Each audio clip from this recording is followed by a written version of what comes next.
Why should I be interested in Christian doctrine? We study things we care about. We pursue an education to work in a particular field. People invest enormous amounts of time and energy in sports, culture, business, child rearing, learning a new technology, and various hobbies. It's all about desire. What do we really love? What are the most important things in life? In some cases, doctrine seems irrelevant because there's a firewall between faith and reason, believing and thinking. I just believe, people say. But what do they believe? And why?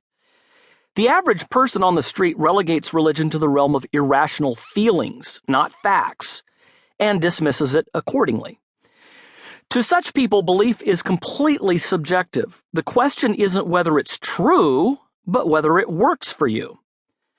That might be a legitimate assumption for other religions, and certainly for self-help philosophies, but Christianity rests on historical, public claims. These claims are either true or false. They can't be true for some people and not for others. 2, shouldn't we just concentrate on loving Jesus and get on with life? Well, imagine that you've just been told you have cancer. You're going to need surgery immediately. As you tell the story to your spouse or friend, you're asked details about the diagnosis, the symptoms, and the cure. You shrug and say, I'm not sure. I'm not a doctor, so I'll just go with the flow. Well, what about the doctor? What are his or her credentials? Has this surgeon performed this operation before? What's the success rate? Again, you shrug. I haven't really checked. Well, obviously, anyone who loves you is going to press you to take it all a little more seriously and do some homework. Look, you reply, I just have to trust the process and hope that it all turns out all right. Right now, it's working for me. This is an absurd scenario for most of us. We would take our physical health much more seriously than that person. But what about our spiritual health? Despite medical advances, one day you and I will die. And in comparison with eternity, whatever lifespan we're given seems pretty brief. The time we have now is for asking the big questions and finding answers. We all have to grapple with the severity of our spiritual illness and its symptoms.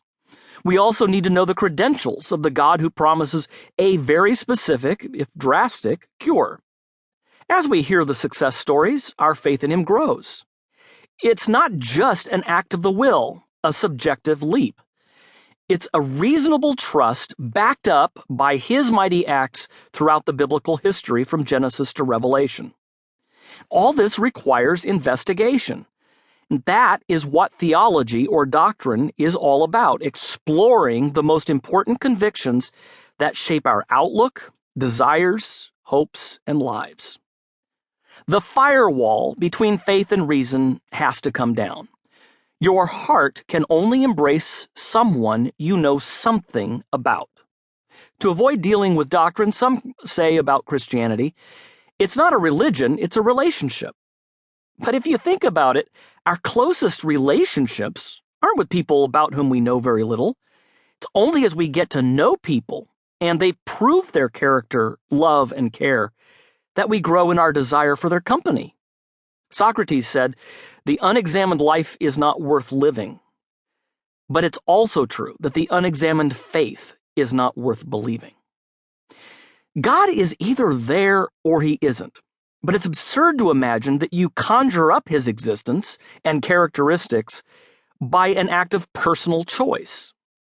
If God exists, then he's the author of the story that includes you.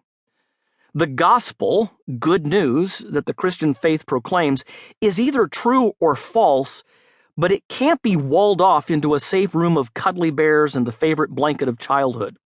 Its validity doesn't depend on how well it works for you, how it makes your life more meaningful, or how it gives you moral direction and inspirational motivation.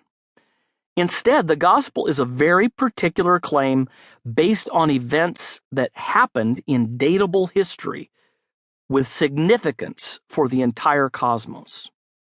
The 4 Ds. One way to see how knowing, experiencing, and living are interconnected is to describe